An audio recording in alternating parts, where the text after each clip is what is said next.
तुम्ही बिल्डरांच्या सोयीसाठी पनवेल महानगरपालिकेचा विरोध असून सुद्धा FSIचा निर्णय आणलात ना, मग आमच्या शेतकऱ्यांनी तुमचं काय घोडं मारलेलं आहे? त्यांचा FSI का खाताय? ज्या दिवशी महाराष्ट्र नवनिर्माण सेना याच्या विरोधात रस्त्यावर उतरेल त्यावेळी सरकार सुद्धा बघेल आम्ही काय करू ते. झालंय काय, तुम्ही निवडायला गेलात आमदार आणि तुम्ही निवडलाय ठेकेदार.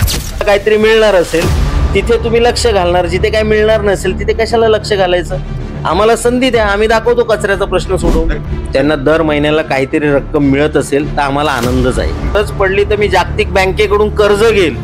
कर्ज घेऊन राज्य चालवली जातात का? जी रक्कम तुम्हाला निवडणुकीच्या काळामध्ये त्यांना वाटता येत नाही ती कायदेशीररित्या तुम्हाला आता देत आहेत. त्या मुलाला नगरसेवक व्हायचं असेल तुम्ही त्याच्याकडून कोणती अपेक्षा कराल का? गेल्या 15 दिवसांपासून चालू झाल्या त्या सगळ्या जाहिराती, हे रोजगार मेळावे वगैरे, हे सगळं गेल्या 15 दिवसातलं आहे. 5 वर्ष आमदार साहेब काय करत होते? आता सगळी भूमिपूजन घेतलेली आहेत का? आता आचारसंहिता 2 दिवसात लागणार आहे म्हणून तुम्ही जे पास करून घेतलंय ना त्याच्या मागचा उद्देश वेगळा आहे. ते खरंच विकासांसाठी पास करून घेतलाय का की आता निवडणूक आहे म्हणून पास करून घेतलेलं आहे हा?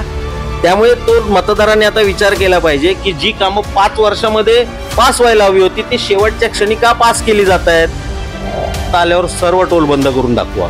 जर रस्ते बनवणाऱ्या कंत्राटदाराकडून टक्क्यांची अपेक्षा केली नाही तर रस्ते चांगले बनवता येतात. आणि भूमिपुत्रांच्या नोकरीचा प्रश्न आज कोण दिसतंय इथे? आज इथे बिहारी दिसत आहेत, आज इथे आसामी दिसत आहेत, आज इथे बाहेरचे परप्रांतीय येत आहेत, त्यांना जॉब मिळतात. पण आमची मुलं मात्र फक्त रिक्षा चालवतात. नाही, मेट्रोमध्ये तिकीट देण्यासाठी अशी कोणती बुद्धिमत्ता लागते की तिथे तुम्हाला बिहारची मुलं हवी आहेत? महाराष्ट्रातल्या इथल्या भूमिपुत्रांना पनवेलमधल्या एखाद्या नेऱ्यातल्या मुलाला का नोकरी देऊ शकत नाही तुम्ही तिथे? नमस्कार, मी सुनील कातारे. महाराष्ट्र न्यूज 36 मध्ये आपल्या सगळ्यांचं स्वागत आहे. नवी मुंबईच्या प्रलंबित प्रश्नांवर आपण नेहमीच चर्चा करत असतो. एकीकडे पाहायला गेलं तर आज आपण पनवेल विधानसभा मतदारसंघाची काय तयारी आहे, एकीकडे पाहायला गेलं तर 20 नोव्हेंबरला मतदार होणार आहे आणि 23 नोव्हेंबरला या ठिकाणी निर्णय लागणार आहे. परंतु त्याआधी सगळ्या या राजकारणाच्या रणधुमाळीचा आपण एक अंदाज घेणार आहोत. आज आपण आले आहोत महाराष्ट्र नवनिर्माण सेनेचे योगेश चिले सर आपल्या सोबत आहेत. महाराष्ट्र नवनिर्माण सेना आपल्या उपक्रमाने, आपल्या वेगवेगळ्या खळखट्याने ओळखली जाते. सोबतच आता सामान्यांच्या अडचणींमध्ये जसं की टोल नाक्याचा प्रश्न असेल, हल्ली मुळात आलेला एकदम रिसेंटलीचा जो समाजाला उपयुक्त होणारा असा एक मोठा निर्णय शासनाने घेतलेला आहे आणि ते महाराष्ट्र नवनिर्माण सेनेच्या माध्यमातून झालेला आहे. काय भावना आहे?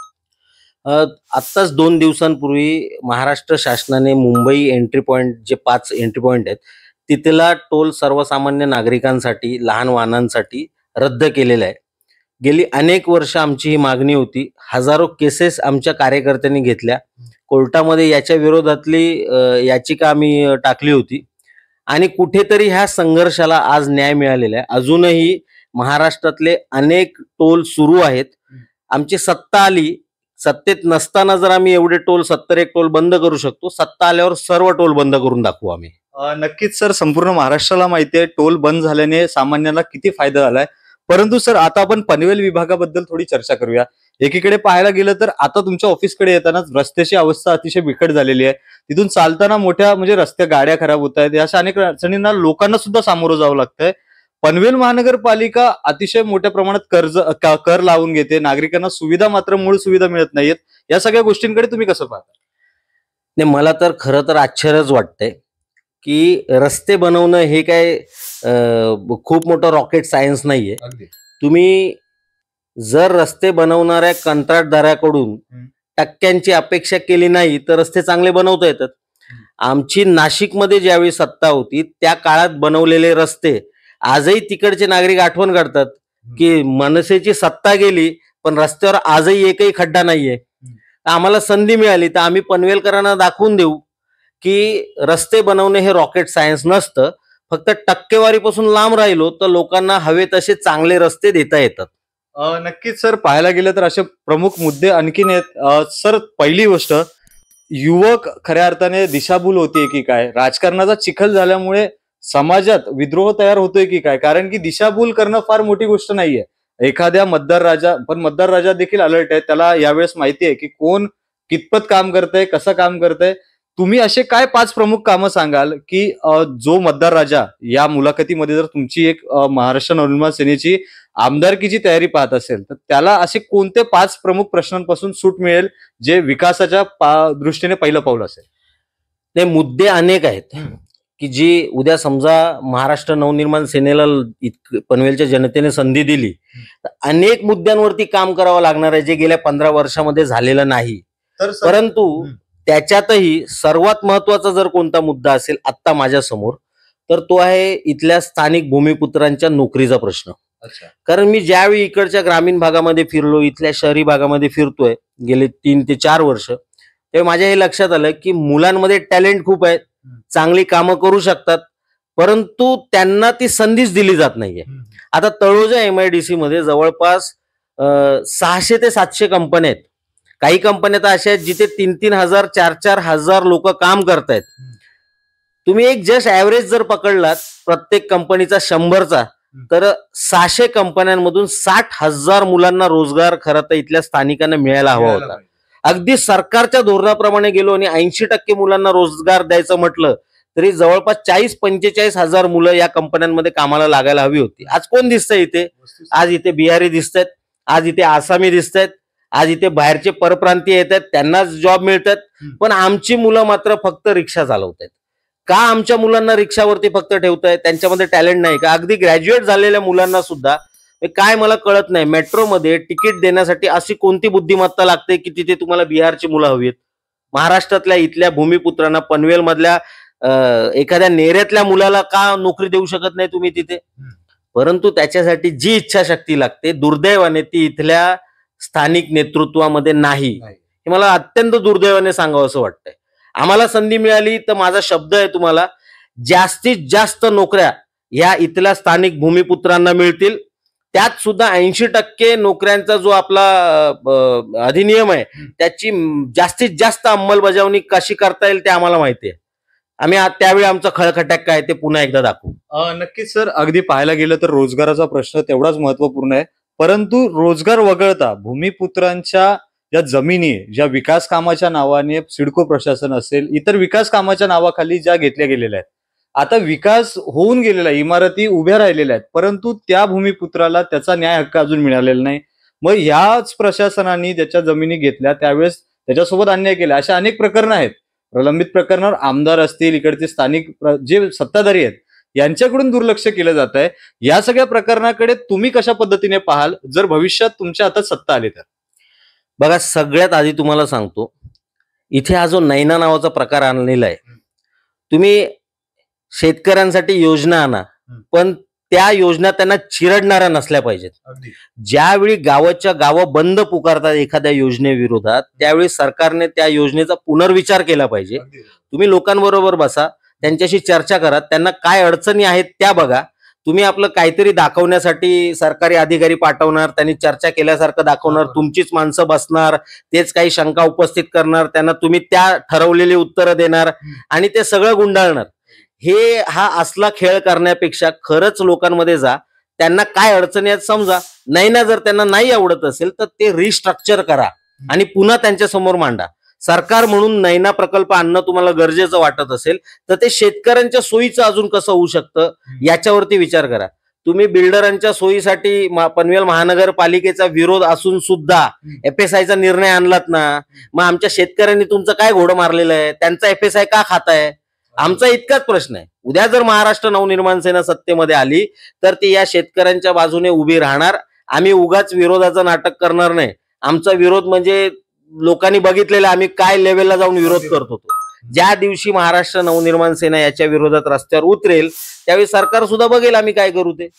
नक्कीच सर, अनेक प्रश्नांवर आपण चर्चा करणार आहोत. त्याआधी एक मूळ प्रश्न असा आहे की MIDC लगत असलेल्या गावांमुळे तिथे रामकी कंपनी असेल, अनेक प्रदूषण पसरणाऱ्या कंपन्या आहेत, त्याच्या केमिकलच्या याच्यामुळे तिकडच्या लगतच्या शेतकऱ्यांच्या जमिनी नापीक झालेल्या आहेत. तिकडच्या शेतकऱ्यांना काही आता मोठ्या ABP माझा सारख्या चॅनलने बातम्या केल्या, त्यामध्ये त्यांना दाखवलं की तिकडचे युवकांमध्ये नपुंसकता आलेली आहे. तर मग हा कुठेतरी जाणून पुचून कट हा रचला चाललाय का? स्थानिक प्रशासन या ठिकाणी बेजबाबदार का दिसतंय? नागरिकांच्या घराची व्यवस्था सिडको बीजी शिर्के असेल, सिडको प्रशासन असेल, यांनी 3 ते 4,000 इमारतींचं ते लेखाजोखा आखलेला आहे आणि केमिकल कंपनीच्या लगतचा आहे. तर मग ही कुठेतरी प्लॅनिंग मध्ये, नियोजनामध्ये कुठेतरी वर खाली आहे का? या सगळ्या बाबींकडे तुम्ही कसं पाहता? बघा, कचऱ्याचा प्रश्न तुमची इच्छाशक्ती असेल तर सोडवणं शक्य असतो. नाशिकमध्ये आम्ही हे दाखवून दिलेलं आहे.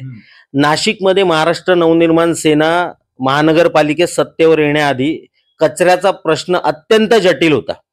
परंतु आधुनिक प्रक्रियेचा वापर करून, टेक्नॉलॉजीचा वापर करून आम्ही तो प्रश्न सोडवला.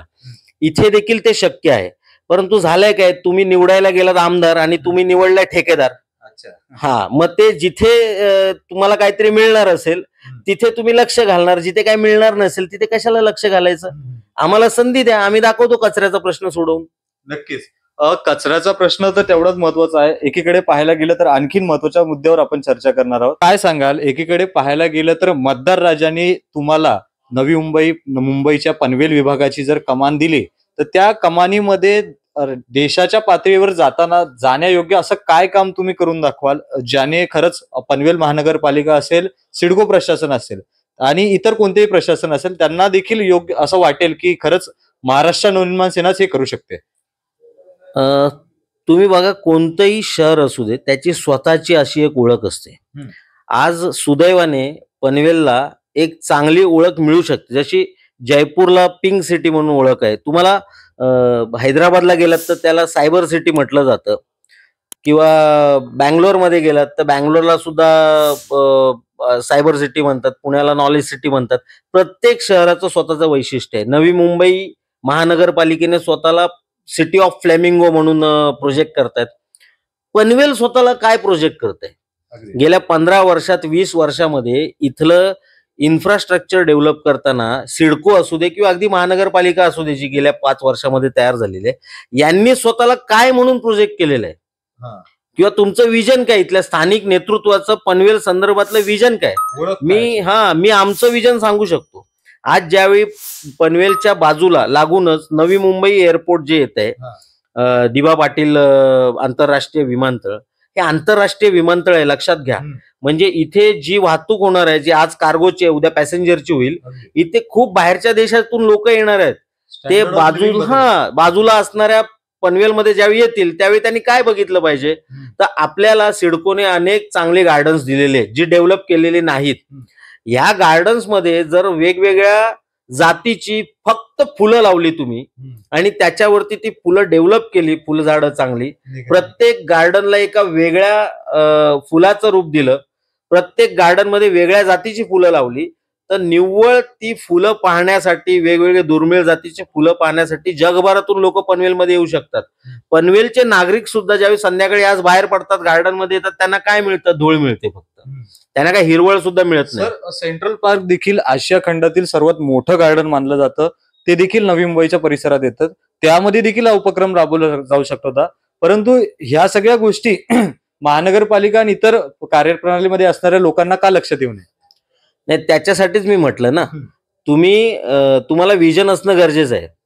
दृष्टी असणं वेगळं आणि दृष्टिकोन असणं वेगळं. इथे दृष्टी सगळ्यांकडे आहे, परंतु दृष्टिकोनाचा अभाव आहे. तर पनवेल संदर्भात तुमचा दृष्टिकोन हा सकारात्मक असणं अत्यंत गरजेचं आहे. तुम्ही प्रत्येक ठेकेदाराला जर पकडणार असाल आणि त्याच्याकडून काही अपेक्षा करणार असाल तर तो चांगलं काम कधीच करू शकत नाही. एकदा फक्त हे माझं शहर आहे आणि हे शहर जगाच्या नकाशावर आलंच पाहिजे, या दृष्टिकोनातून विचार करा, आपोआप तुम्हाला वेगवेगळ्या कल्पना सुचतील. मी तर म्हणतो पनवेलला सिटी ऑफ फ्लॉवर म्हणून का डेव्हलप करायचं नाही? अत्यंत सोपं आहे ते. त्याला काही खूप मोठी टेक्नॉलॉजी लागत नाही, फक्त इच्छाशक्ती हवी. नक्कीच सोबतचा असलेल्या मैदानामध्ये सिटी फ्लॉवर लावणं एक ओळख तयार करून देऊ शकतं. सर, एकीकडे पाहायला गेलं तर तुम्हाला एक विचारावंसं वाटतं, स्थानिक सामाजिक जीवनात जगत असताना सामाजिक लोकांमध्ये सहवासात ज्या अडचणी येतात, त्या अडचणी जसं की बँकवाले येत असतील, जसं की इतर कोणत्याही अडचणी असतील, बजाज फायनान्सवाले असतील, किंवा रोजगाराची अडचण असेल, किंवा महिलांवर होणारे अत्याचार असतील, किंवा सामाजिक एसटी स्टँडवर होणाऱ्या, किंवा अशा वेगवेगळ्या गोष्टींवर अन्याय झाला की तिथे मनसेच, ही जी लोकांची माइंडसेट तयार झालेला आहे. परंतु हा सगळा माइंडसेट निवडणुकीच्या काळात जातो कुठे? या सगळ्यासाठी एक आव्हान म्हणून तुम्ही या मतदार राजाला काय सांगाल? मी त्यांना इतकंच सांगेल की ज्यावेळी रात्री 2 वाजता तुम्ही अडचणीत असता ना, त्यावेळी तुमच्यासोबत महाराष्ट्र नवनिर्माण सेनेचा कार्यकर्ता उभा राहतो. आमची जी मुलं आहेत ही सगळी तुमच्या मुलांच्या वयाची आहेत, सगळे तरुण आहेत आणि त्यांची आर्थिक परिस्थिती ही तुमच्या मुलांसारखीच आहे. उद्या जर तुमच्या मुलाला नगरसेवक व्हायचं असेल, तुम्ही त्याच्याकडून कोणती अपेक्षा कराल का हो? मग तुम्ही शेजारच्या मुलाकडून कशी अपेक्षा करता?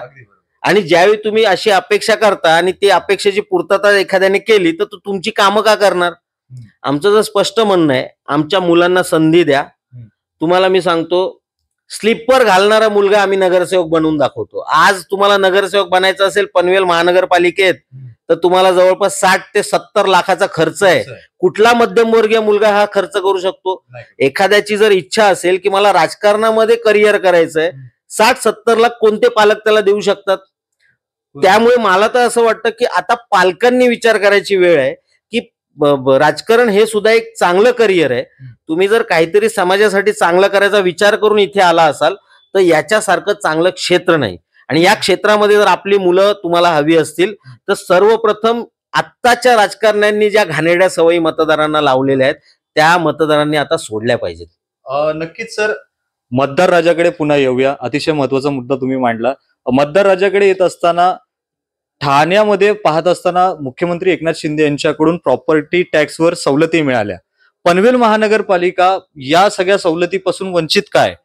आमदार प्रशांत ठाकूर यांच्या माध्यमाखाली अनेक विकास कामांचा आराखडा आखला गेला, विकास कामं पार देखील झाले, परंतु ह्या गोष्टींकडे कशी नजरबंदी झाली? या सगळ्या गोष्टींकडे कसं पाहता? मी तुम्हाला सांगतो, तुम्ही गेल्या 5 वर्षामध्ये कधी आमदार साहेबांकडून रोजगार मेळावे बघितलेत का? कधी शैक्षणिक क्षेत्रातल्या जाहिराती बघितल्यात का?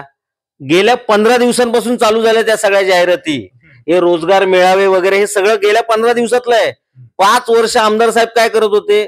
आता सगळी भूमिपूजन घेतलेली आहेत का? आता आचारसंहिता 2 दिवसात लागणार आहे म्हणून. 23 तब्बल. अब त्याच्या मागचा उद्देश वेगळा आहे. तुम्ही जे पास करून घेतलंय ना त्याच्या मागचा उद्देश वेगळा आहे. ते खरंच विकासांसाठी पास करून घेतलाय का की आता निवडणूक आहे म्हणून पास करून घेतलेलं आहे?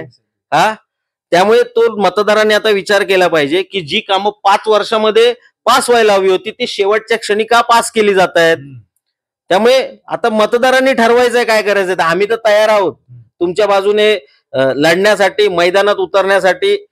सर, कसं पाहता, एकीकडे राजकारणाची रणधुमाळी तेवढ्याच जोशात सुरू आहे. पाहायला गेलं तर घरातील सर्वात महत्वाचा सदस्य म्हणजे महिला. जेवढ्या पुरुषाला मान्यता आहे तेवढीच महिलाला देखील आहे. मुख्यमंत्र्यांनी लाडकी बहीण योजना काढल्यानंतर कुठेतरी महिलांचा कल एकीकडे वळताना दिसतोय. ह्या सगळ्या स्ट्रॅटर्जी वेगवेगळ्या पद्धतीने वापरल्या जातात, सामाजिक कामांमध्ये उपयोग केला जातो आणि नागरिकांची कुठेतरी दिशाभूल होतीये का? ह्या प्रश्नाकडे तुम्ही कसं पाहता? बघा, लाडकी बहीण योजनेमधून गरीब ज्या आपल्या बहिणी आहेत त्यांना दर महिन्याला काहीतरी रक्कम मिळत असेल तर आम्हाला आनंदच आहे. परंतु खरंच ह्या 1,500 रुपये जे दर महिन्याला देत आहे याने त्यांचं भविष्य बनणार आहे का? एका हाताने तुम्ही जीएसटी लावताय. अप्रत्यक्ष कर नावाचा एक कर आपल्याकडे असतो जो प्रत्येक वस्तूवरती असतो.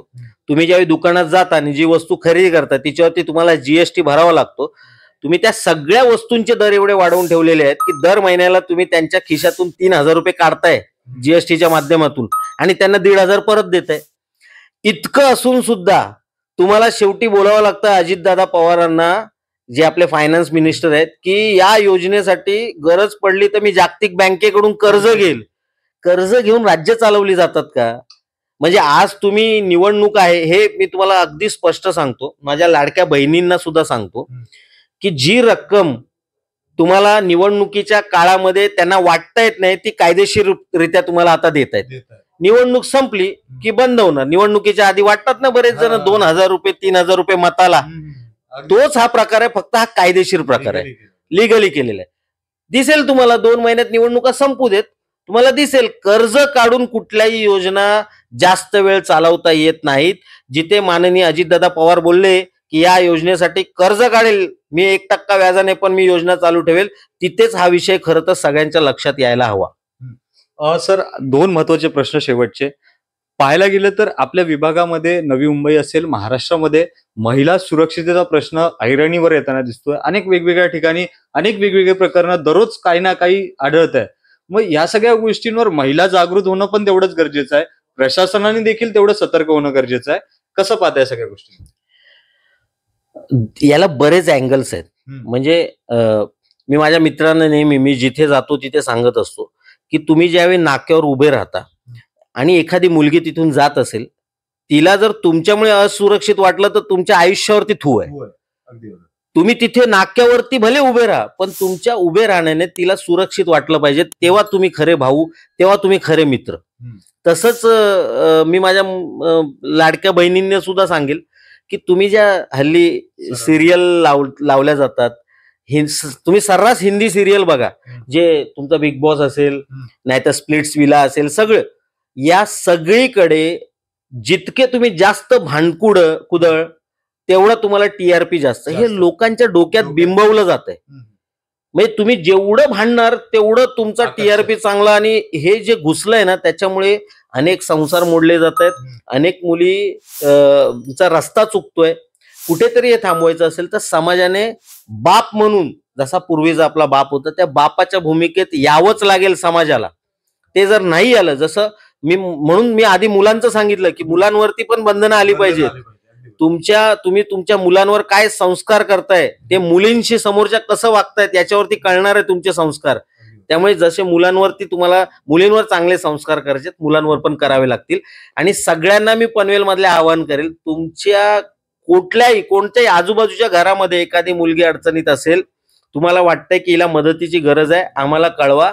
आम्ही रात्री 2 वाजता 3 वाजता सुद्धा अवेलेबल असतो, मदतीला येतो. अनेकांच्या मदतीला गेलेलो आहोत.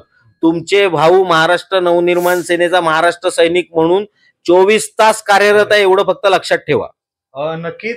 झालेल्या सर्व मुलाखतीमध्ये आपण पाहिलं योगेश दादा चिर्ले यांच्यासोबत खास सामाजिक प्रश्नांवर आपण चर्चा केली. ही चर्चामध्ये आणखीन कोणते प्रश्न तुम्हाला विचारावेसे वाटतात, असं जर असेल तर कमेंटच्या माध्यमातून नक्की कळवा. यासोबतच मतदार राजा आता नेमका कौल कोणासोबत देणार आहे, या सगळ्या चर्चेवरून खरंच विकास पाहायला मिळतोय का, अशा अनेक प्रश्नांवर आपण पुढील भागात चर्चा करणार आहोत. बित्तम बातम्या जाणून घेण्यासाठी महाराष्ट्र न्यूज 36 चॅनलला सबस्क्राईब करायला विसरू नका. व्हिडिओ जर्नलिस्ट अश्विन सोबत सुनील कातारे, महाराष्ट्र न्यूज 36. धन्यवाद.